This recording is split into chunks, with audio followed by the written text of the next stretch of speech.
what's this idea of being sovereignty aware, and how does that enable us? I think you also mentioned how being composable is a key asset for technology companies, particularly those like the ones in our CMS and DXP categories. So your thoughts on that?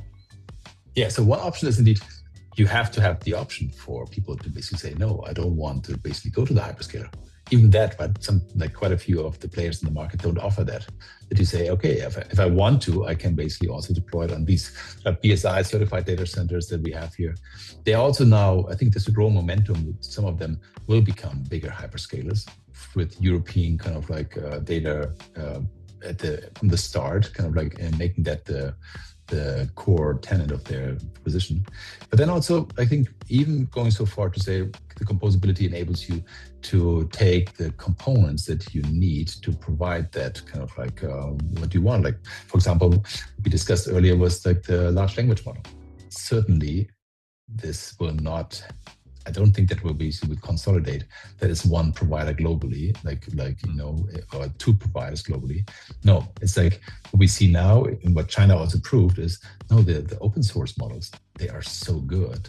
Like they are not far behind. Like when you say, oh yeah, the other ones are better. Yeah, but how many days? How many days do the open source models need to catch up?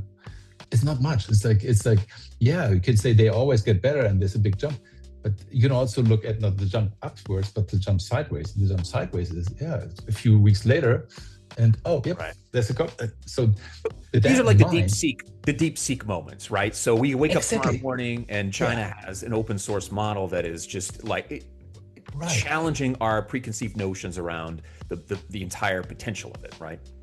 2 years ago, like OpenAI was convinced nobody will catch up with them. They were convinced. They said this at the conference, like, Sam Altman, hey, don't even start bothering, like you won't get there, you don't have the money. And then you see in China, no, it's possible. But what stops Europe to do the same thing? Like an open source model, like it's not that crazy much money, like there's demand for this.